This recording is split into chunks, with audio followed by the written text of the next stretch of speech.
For me, it's the shoes. Like I said, I remember when I when I just started my business, I was at a time in my life where I would literally put back $30 t-shirts, because with that I could buy two brand new pairs of shoes for my son. Or if I got his shoes on clearance, like that could be three, maybe even four pairs of shoes.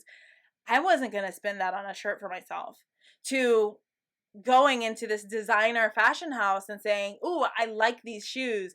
I'm going to buy them." Yeah, like I'm not even looking at the price tag. Yeah, please just go ahead and ring me up. That is a very, very different experience. And what happened in between, right? What had to happen in between was that coming to awareness um of my own desire, of my own want, and more importantly, my own worthiness. Welcome to the Hennapreneur podcast, the exclusive podcast of its kind, dedicated to giving you an honest look at the realities of making a living as a henna professional. I'm your host, Chelsea Stevenson, a tea-loving, shoe-collecting mother of three in constant search for the most poppin' pair of earrings and the perfect shade of red lipstick. I'm also a professional henna artist and business strategist who went from barely being able to piece together a fluid design to being the owner of the most celebrated henna boutique in my city. I'm on a mission to help henna professionals to harness their skills and grow vibrant, profitable businesses that they absolutely love. If you want to make more money with your art, you are definitely in the right place. Let's get to it. Hey, Hennapreneurs. Welcome to another episode of the Hennapreneur podcast. Today, I want to talk to you about my Cinderella story. I don't know why I'm singing. Why is that happening? I don't know, but we're gonna rock with it, okay? So yeah, I want to talk to y'all about my shoe story, because this is something that if you've been around Hennapreneur for a while, you likely have noticed that oftentimes I will make reference to my red bottoms, or I'll even, sometimes I'll say, "Ooh, like this status is red bottom approved," or this thing is red bottom approved. And this is something that I use in my language, just inside of my own, like, like my own business, right? To the point that even when I receive new bookings, I have an automated system that sends me a text message that tells me, you've got a new booking. This was the dollar amount of that booking, and then like the signature on that text message says, this message was red bottom approved. And so, the theme of these red bottoms often comes up, but I realize as the community has grown that unless you've been around me for a while, or unless you unless you've had kind of closer proximity to me, you may not be familiar with like what all that's about. And it might almost even feel like a little bit of a disconnect. And so I actually wanted to share a little bit of my personal story around that, and what that all means to me on a personal level, and what it means in terms of the growth and the expansion of my business. And I've got there are some lessons that definitely kind of come alongside of this, but it's definitely given through the lens of my own personal journey. And so this actually is the first of a two-part series, if you will, or two separate episodes where I'll be kind of getting into my shoe story. So hopefully this is something that you enjoy. And so let's start from the top. So for me, this whole shoe story, right, it actually started well before I actually even realized it. When when this all began to come together for me was actually back in 2016. So in 2016, early 2016, I was working as a mobile henna artist. So at the time, I had just moved back to Baltimore from Texas. And I, at that point in time, was servicing clients out of a number of coffee shops who would host me each week. And so there were a couple different locations that I would kind of bounce around from, but I had one that like I spent most of my time at. And I would just, my clients would book, I would meet them there, I would render the services there, and, I'd be there for a couple of hours every evening, and then I'd go back home. And this, this shoe story happened, if you will, or kind of started in this space inside of my business. So I remember this time, right? if you'll get with me in my time machine as we do, I remember this time I'd met what was, for me, she was a first time client, and she'd booked in for a coffee house session with me. It was a $60 session, and I remember walking in, and when I arrived at the coffee shop, she was there early. And I knew exactly who she was when I saw her. Like, I remember thinking to myself, this woman is absolutely fabulous, right? Like, her style, fabulous. The confidence with which she carried herself, fabulous. Like, her hair, fabulous. Like, her energy was just so rich, both in depth and in wealth signaling. And so as we started working together, and I'm, creating these designs for her, chatting with her about who she is and what she does and all these things, and she shared with me that she's a boutique bridal stylist. And so she worked with some of the world's top couture fashion houses. And I remember as she was telling me about her work and her travels and what she does and like her life experiences, I remember noticing how she sat, right? She sat with her knees kind of leaned over to the side and her ankles were crossed down beneath the table. And I remember noticing the soles of her shoes at that point, as her, the bottom of her shoes just kind of peeking out as her ankles were crossed. And I remember when I saw her shoes, I absolutely loved them. I thought that they were the most beautiful shoes I had ever seen. And when I saw this flash of red on her shoe soles, I was like, oh, that gives me something that like I can look for. Like I can search for that. I did not ask her anything about her shoes. Like that would have been too much for me. Like that would have been a little much for me. But I remember noticing. And so she had, they were these flats and they were pointed toe and they had these gold studs on them. And like, I just loved them so, so much. And so I remember after finishing up her appointment, I remember going back to the car, and in the car, I Googled red bottom studded flats, and I found the pair of shoes that she was wearing online. I found them on Christian Louboutin's website, and they came with an $800 price tag. So I quickly made a mental note that, first of all, the shoes on her feet were worth more than all of the clothing I had on my body and all of the belongings that I was carrying with me at the time.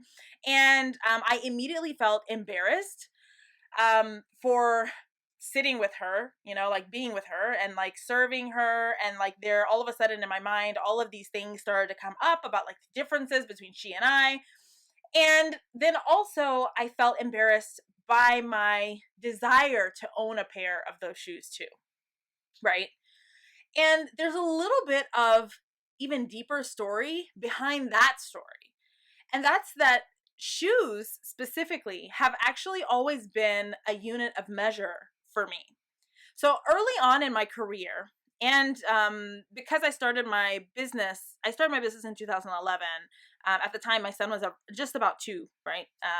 And so that would have been early in my parenting journey as well, which, if you're not familiar with, like, I started when I was a single parent. So it was just myself and my son. But I was of the habit of qualifying purchases by how many pairs of shoes for my son that item would equate to. So whenever I would make a purchase, whether that was a household purchase or, a car repair, a new piece of clothing, whatever, I would always ask myself, how many pairs of shoes could I buy Alex with this money? And then depending on the answer, I'd either make the purchase or put the item back. And more often than not, I was returning things to the shelf and looking for cheaper alternatives. Like, especially when the item was for me, yeah, I would say 8 times out of 10, I was returning the item and trying to find something cheaper instead. And so that was the thing, right? Like, here I am, I'm sitting in my car looking at this pair of $800 shoes as if someone like me could own them. And there was this very real, visceral, like, physical reaction that I had in that moment. I felt very out of place, very uncomfortable in my body. There was this disconnect between I want this and this is not possible for me. People like me don't do this. People like me don't buy these things. And I mean, for context, my family of 4 at that point in time, it was myself, my husband, my son, and then also our daughter, who was very young. She would have been around 2 herself at this point in time. We just moved across country. So all of my belongings were in storage. We were living in a bedroom, the 4 of us, in a bedroom in my in-laws' home, meaning that I wasn't even like eating off of my own dishes at night. Like, who was I to want these shoes? I didn't even have like my own anything at that point in time. My life that was mine was in like a 10 by 10 box, you know? And so it seemed absolutely ludicrous for me to be even looking at these shoes online. And yet there had been this person, right? There had been this person who was someone like me. And she did have the shoes. Like, what was it about her that made her different from me? Like, she was like me, you know. There was this Black woman who was, you know, brilliant and ambitious and stylish, and she's wearing these fabulous flats. And why was I so different from her? Right? And so I decided that I would one day own a pair of my own too. And so it wasn't actually until last year, it was in July of 2020, that I brought that want and that vision to fruition. So after nearly 6 months of COVID closure, I had quietly reopened my Henna boutique, and I was absolutely inundated with new bookings. I leaned in, I really pushed myself, and after reaching a particular big revenue goal for myself, I'd cleared my first 5-figure month. I decided that I was going to buy my first pair of lubes, right? And so the experience was way more involved than I anticipated. So like, even to start, I remember and this is just so you can have like some context, some idea, because this was so unfamiliar to me, right? I didn't know what size to buy. Like, I went to the website, I was like, okay, I'm gonna go see if I can find some of these shoes. And I go on the website, and I have no idea what size to buy, because the shoes are all like Italian sizes, like European sized. And so, and Christian Louboutin's shoe sizing actually is specific to the cut of each shoe also. So it's like, there's this general sizing that you can follow with the European sizing. And then also, depending on the cut of the shoe, they give a suggestion or a recommendation. Like, you may want to size up a half size, or you may want to size down a size, or like whatever, depending on how the cut of that particular shoe is. And so while I ordered my first pair online, I actually ended up having to make the drive to Philadelphia, which is my closest, like the location of the closest Christian Louboutin boutique to me, in order to exchange them, because I'd gotten the sizing wrong, right? And even there, like, that was that much more of an interesting experience. Like, shopping in one of their boutiques was very, very different from any other shopping that I had done. When you arrive, there's first of all, is like limited capacity, how many people can be inside of the store at one point in time. There's a salesperson, an attendant who tends to you throughout your shopping session. And when you purchase your items, it's documented like on a client account. If you're someone like me who has a less frequently carried size, then your shoes are delivered to you at your home directly by courier. Like, you don't, this is not the same type of shopping experience that I'd ever had, right? Also, by the way, you can't just buy Louboutins. Like, that's not a thing. There's a contract that you sign prior to purchase, acknowledging the terms of that purchase and everything else. Like, it is a whole different experience. And especially if you're like me and your happy place has historically been, you know, shopping the clearance rack at Target. Like, this was a lot. And so when I made my first purchase, which was the equivalent of my mortgage on a pair of shoes, I nearly threw up in my mouth. Like, as I was giving my bank information to the attendant over the phone, I was like, yeah, a ball of nerves, stomach flipped, ready to throw up. It was a lot. And it was more than the money. It was a matter of like there was this very deep feeling of, who do you think you are? right? Like people like me don't buy things like this. People like me can't afford this. And then when the shoes arrived, I loved them. I was so excited about them. I remember going live on Facebook, doing the unboxing and like telling the story about how I'd gotten these shoes and what this meant. And I shared this with my friends, with my close community. And even still, I actually waited 3 months before I ever put them on to wear them. There was a lot of inner work that had to happen there, because there was this stark, vast disconnect between having them and thinking that I was worthy of having them. You understand? And so, fast forward a little bit. Last weekend, I was in Boston.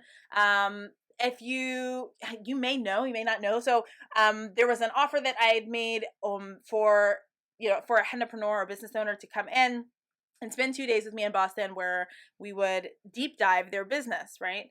And so I was in Boston last weekend to deliver on this VIP business strategy and consulting experience. And I did that in collaboration with one of my own business besties.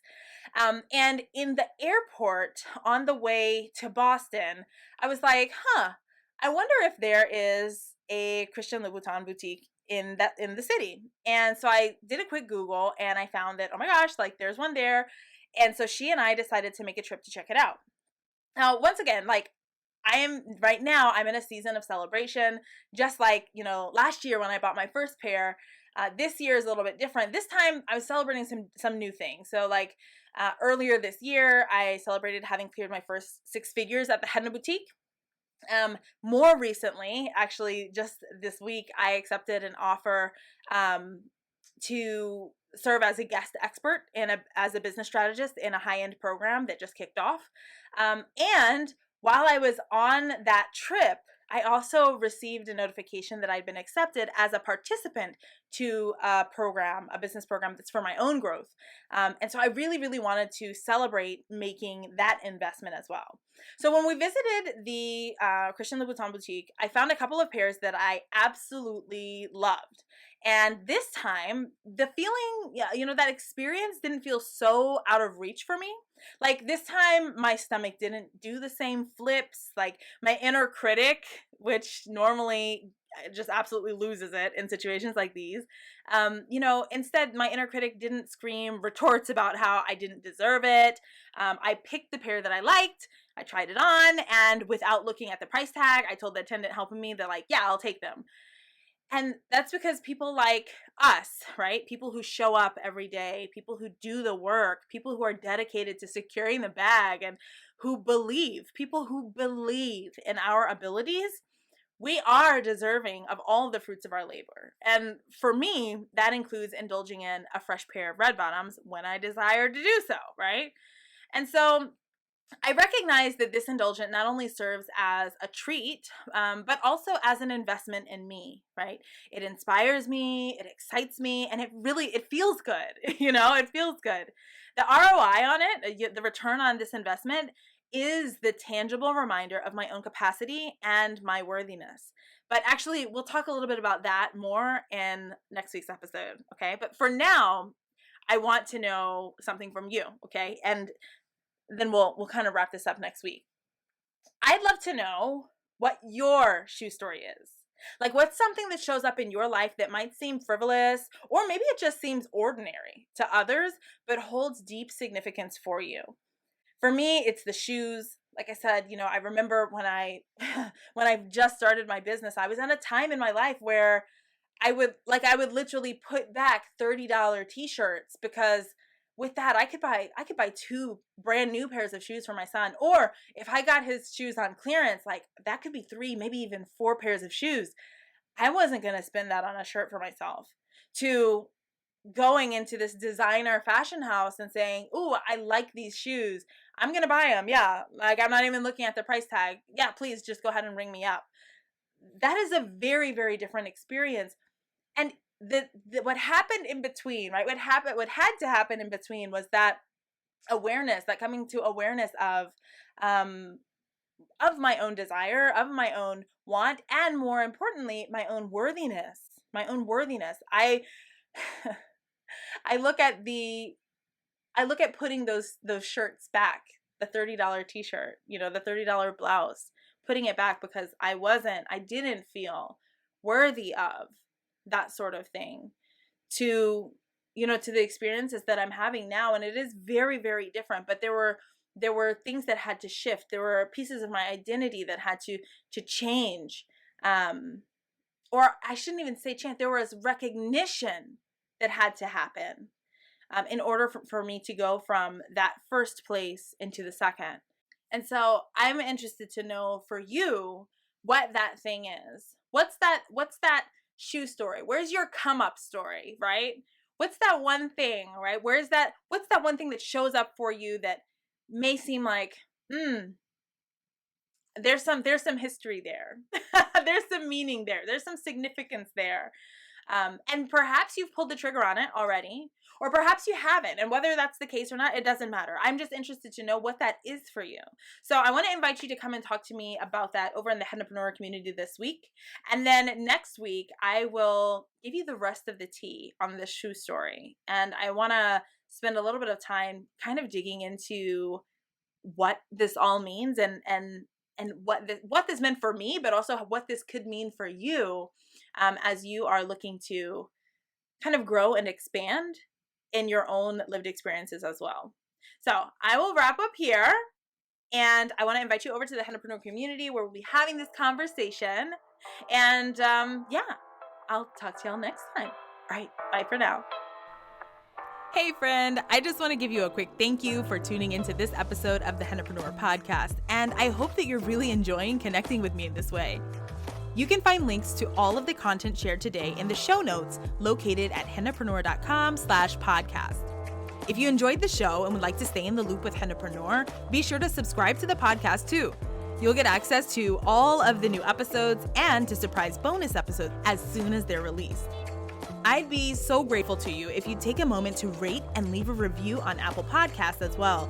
This helps me to reach more artists like you who would love and benefit from the show. For more ways to connect and work with me, or to join me inside of the Hennapreneur community, pop over to hennapreneur.com. I can't wait to support you as you chase your big, audacious goals, one henna design at a time.